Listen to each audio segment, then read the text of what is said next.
Welcome back. Now we move to this next topic. Company officials become nabobs. We are continuing the chapter, right? Company establishes power from trade to territory. The next topic is company officials become nabobs. The company officials जो थे वो अब nabobs बन गए. Nabobs कैसे बन गए? After the Battle of Plassey, the company officials forced the actual Nawabs of Bengal to give land and vast sums of money as personal gifts.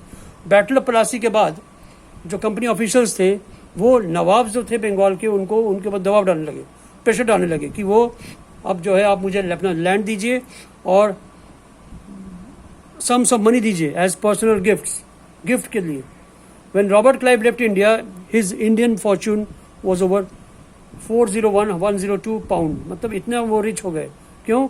क्योंकि अब उस समय बैटल ऑफ प्लासी के बाद ईस्ट इंडिया कंपनी के जो ऑफिसर्स थे they become very rich. अब वो डिमांड करने लगे कि हम आपको जो है देंगे अपना आपका किंगडम, लेकिन उसके बदले हमको इतना पैसे चाहिए. और उनको मतलब कोर्स करते थे, धमकी देते थे, डराते थे. When Robert Clive left India his Indian Fortune was pound 401,102. In 1764 he was appointed governor of Bengal and was asked to remove corruption in company administration. 1764 में रॉबर्ट क्लाइव को बना गया गवर्नर ऑफ बंगाल और उससे कहा गया कि कंपनी एडमिनिस्ट्रेशन में जो भ्रष्टाचार है, करप्शन है, उसको हटाइए. Many company officials died an early death in India due to disease and war. India में जो कंपनी ऑफिशियल्स थे वो मर गए बहुत जल्दी क्योंकि यहाँ पे डिजीज हुआ और लड़ाई के चलते भी मर गए बहुत लोग. But some of the officials came from humble backgrounds and desired to earn enough in India, return to Britain and lead a comfortable life. कुछ ऑफिशियल्स थे जो कि इतना वो रिच नहीं थे, तो वहाँ पे इन्होंने इंडिया में कमाया पैसा और वो वापस चले गए इंग्लैंड में और वहाँ पे जाके एक कंफर्टेबल लाइफ लीड करने वो शुरू कर दिए. Those who managed to return with wealth were called nabobs. अब वही लोग जो कि वापस गए यूरोप इंग्लैंड पैसा लेके इंडिया से, वेल्थ लेके इंडिया से, उनको कहा गया नवाब्स. मतलब कि an anglicise version of the Indian word. मतलब एक इंग्लिश एंग्लिसाइज मतलब एक इंग्लिश का वर्जन है ये नबोब्स का, राइट. तो आगे चलिए. The company rule expand. अब धीरे धीरे कंपनी ने अपना रूल एक्सपैंड करना शुरू कर दिया. After analysing the process of annexation of Indian states bye the company from 1757 to 1857 certain की एस्पेक्ट्स इमर्ज. अब 1757 to 1857 में द प्रोसेस ऑफ एनेक्सेशन जो था इंडियन स्टेट्स का बाय ईस्ट इंडिया कंपनी, वो प्रोसेस क्या था, कैसे था, उस पर वो एनालिसिस शुरू कर दिए और सर्टेन की एस्पेक्ट सामने आए. पहला point, the company rarely launched direct military attack on an unknown territory. क्या उसमें कहा गया कि कंपनी ईस्ट इंडिया कंपनी जो है कभी भी बहुत रेयरली डायरेक्ट मिलिट्री अटैक कभी भी उन्होंने नहीं किया ऑन एन अननोन टेरिटरी पे, अनजान जगह पे. It alternately used a variety of political, economic and diplomatic methods to extend its influence before annexing an Indian kingdom. तो यहाँ पे कहा गया कि कभी भी वो डायरेक्ट अटैक नहीं किया ऑन एन अननोन टेरिटरी, अनजान टेरिटरी पे, बल्कि पॉलिटिकल, इकोनॉमिक और डिप्लोमेटिक मेथड से ही उन्होंने अपना इन्फ्लुएंस जो है इंडियन किंगडम के ऊपर उन्होंने अपना दबदबा कायम रखा. After the battle of Buxar the company appointed residents in the Indian states. धीरे धीरे बैटल ऑफ बक्सर भी आया और उसके बाद कंपनी ईस्ट इंडिया कंपनी ने हमारे अपने इंडियन स्टेट्स के में अपना रेजिडेंट्स अपॉइंट किया. देवर अब रेजिडेंट्स कौन हुए residents? They were political and commercial agents and their job was to serve and further the interest of the company.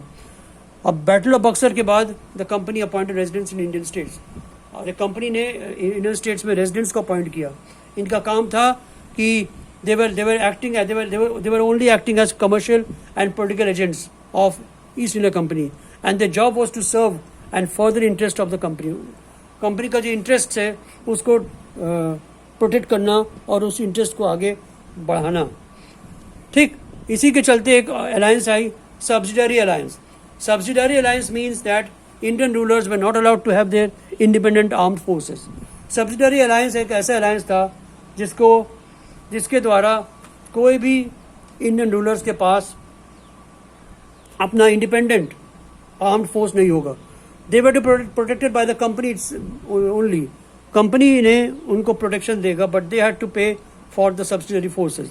अब जो प्रोडक्शन मिलेगा उस प्रोडक्शन के रिटर्न में they have to pay subsidiary force मतलब कि सब्सिडरी उनको कुछ पैसा चाहिए that the company was supposed to maintain for the purpose of this production.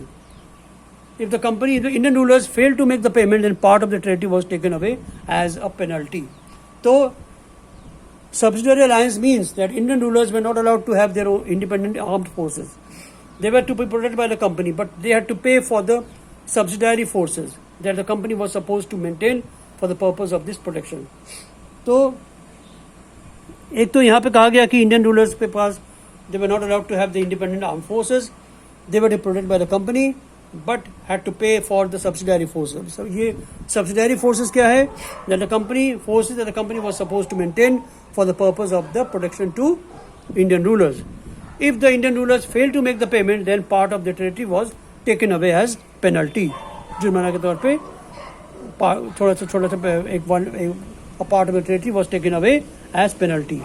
ठीक. नेक्स्ट पॉइंट पे आइए. नेक्स्ट पॉइंट कहता है कि टीपू सुल्तान के बारे में. यहाँ पे Tipu Sultan the tiger of Mysore under leadership of powerful rulers like Haidar Ali who ruled from 1761 to 1782 and his famous son Tipu Sultan ruled from 1782 to 1799 had grown strength to strength. Mysore में जो रूलर्स थे हैदर अली और टीपू सुल्तान वो अपने समय में बहुत शोहरत हासिल की और उन्होंने दिन पे दिन अपना जो स्ट्रेंथ है वो बढ़ाना शुरू कर दिया और एक समय they become the very very powerful rulers of Mysore. It controlled the profitable trade of the Malabar coast with the company purchased pepper and cardamom. Mysore के पास मलाबार कोस्ट है और इस मलाबार कोस्ट में ये जो रूलर्स थे हैदर अली और टीपू सुल्तान इन्होंने it controlled the profitable trade of Malabar coast with the company purchased pepper and cardamom. तो business point of view maybe Mysore was very much profitable and Hyder Ali and Tipu Sultan they were ruling at that time in Mysore. In 1790 Tipu Sultan in 1795 stopped the export of sandalwood, pepper and cardamom. अब टीपू सुल्तान ने 1785 में ये जो export हो रहा था इसका sandalwood, paper और कार्डमम को ये बंद करा दिया. The company fought 4 wars in Mysore. Company ने को 4 लड़ाई लड़नी पड़ी 1767 to 69, 1884, 1992 और 1799 में. Finally the last battle of Seringapatam the company achieve victory. Haidar Ali और टीपू सुल्तान ने अंग्रेज़ों की बहुत लोहा लिया. They fought the British tooth and nail but at last in the battle of Seringapatam Tipu Sultan was defeated and the company achieve victory. ठीक. अब वॉर विद द मराठाज. पहले था war with Tipu Sultan and now war with the Marathas. The company from the 18th century was planning to destroy Maratha power. 18th century के बाद एकदम आखिर से ही company ने ये प्लान कर दिया था कि वे मराठा पावर को डिस्ट्रॉय कर देंगे. The third battle of Panipat in 1761, the Marathas were defeated and their dream of ruling from Delhi was shattered. Panipat की तीसरी लड़ाई पानीपत की 1761 में जहां मराठास वे डिफीटेड और उनका जो सपना था कि दिल्ली में रूल करेंगे वो धराशायी हो गया. They were divided into many states under the different chiefs और सरदार्स. मराठा जो है वो divide into many very states, छोटे छोटे स्टेट्स में वो डिवाइड किए गए थे और उनका जो चीफ था उनका नाम था सरदार्स. जैसे कि they belong to various dynasties like Scindia, Holkar, Gaekwad and Bhonsle. These chiefs were held together under a Peshwa.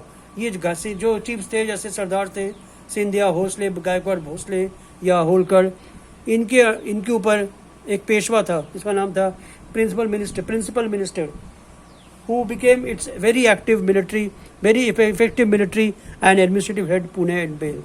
तो वॉर विद द मराठास में देखिए the company from the late 18th century was planning to destroy Maratha power. जो कमिश्नर कंपनी थी वो 18th century के last से ही Maratha power को डिस्ट्रॉय करने की ठान ली थी. They were planning to destroy the Maratha power. The third battle of Panipat in 1761, इस बैटल में Marathas were defeated. The third battle of Panipat in 1761 the Marathas were defeated and the dream of ruling from Delhi was shattered. इनका जो सपना था कि दिल्ली से हम रूल करेंगे वो चौपट हो गया, वो शैटर्ड हो गया. अब Marathas were divided into many states under different chiefs और sardars. They belong to dynasty such as Scindia, Holkar, Gaekwad and Bhosle. ये सिंधिया, होलकर, गायकवाड़, भोसले, ये they were different chiefs, they belonged to different dynasties under which the Maratha power was divided.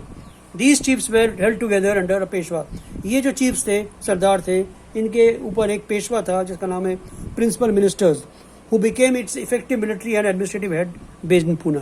ये पेशवा जो है became the effective military and administrative head. वहाँ पे military और administration में संभालने के लिए पूना में ये पेशवा वहाँ बैठते थे.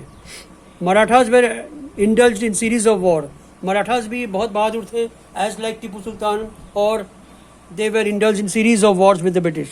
The first war ended in 1782 with the Treaty of Salbai. There was no clear victor. Treaty वहाँ पे सलबाई में हुआ और कोई भी जीत, there was no clear victor. The second Anglo-Maratha War was fought in 1803 to 1805, was fought on different fronts. और ये second Maratha war हुआ 1803 से 1805 में. It was fought under different front. वो various front में जाके लड़ाई लड़ी गई, resulting in the British gaining Odisha and the territories north of the Yamuna River, including Agra and Delhi. The second Anglo-American war, the second Anglo-Maratha war था, वो war 1803 to 1805 में लड़ा गई, and were fought on different fronts, resulting in the British gaining Odisha and territories north of the Yamuna River, including Agra and Delhi. Finally, the third Anglo-Maratha war was fought in 1817 to 1819, crushed the Maratha power. अब धीरे धीरे ये जो मराठास थे, ये मराठा की लड़ाई भी टीपू सुल्तान की तरह लड़ाई हुई, और the company from the late 18th century was planning to destroy Maratha power. The third battle of Panipat in 1761, इस बैटल के बाद the Marathas were defeated and the dream of ruling from Delhi was shattered. They were divided into, the Maratha power were divided into many states under the different chiefs or sardars. They belonged to dynasties such as Scindia, Holkar, Gaikwad, Bhosle, etc. These chiefs were held together under a Peshwa. ये जो chiefs थे, different chiefs थे, सरदार थे, इनके ऊपर एक पेशवा था जिसको हम लोग प्रिंसिपल मिनिस्टर के नाम से जानते हैं.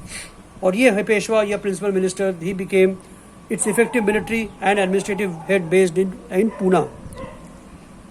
Marathas were indulged in a series of wars. The first war, अब धीरे धीरे मराठास जो थे वो एक सीरीज ऑफ वॉर्स में एंगेज हुए with the British, with the East India company. पहला वॉर था, the first war ended in 1782 with the Treaty of Salbai. There was no clear victor. Treaty of Salbai में कोई clear victory नहीं मिला किसी को. The second Anglo-Maratha War in 1803 to 1805 was fought on different fronts. ये कई front में लड़ा गया, resulting in the British gaining Odisha and the territories of north in the Yamuna River, including Agra and Delhi. तो second Anglo-Maratha War के चलते British ने उड़ीसा पे अपना कब्जा किया और territories of the Yamuna river including Delhi and Agra भी उनके कब्जे में आ गया. Finally the third Anglo Maratha war of 1817 to 19 crushed the Maratha power. धीरे धीरे ये थर्ड एंग्लो मराठा वॉर जो लड़ाई गई 1817 to 19 में, ये मराठा पावर को एकदम क्रश करके, एकदम जिसे कहते हैं कि it was the end of the Maratha power. ठीक, राइट. तो next on we move on to next topic, that is the claim to paramountcy. अभी क्लेम टू पैरामाउंटसी क्या होता है? पैरामाउंट मतलब ऊंचाई. Paramountcy, a new policy was initiated by Lord Hastings. Lord Hastings was the Governor General from 1813 to 1823. The company claimed that its power was greater than that of the Indian states. Company ने ये claim किया कि जो Indian states हैं उससे उनकी power, उनकी क्षमता बहुत ज़्यादा है. In late 1830s the East India company became worried about Russia. 1830 में, लेट 1830 में ईस्ट इंडिया कंपनी रशिया उनको परेशान करने लगी.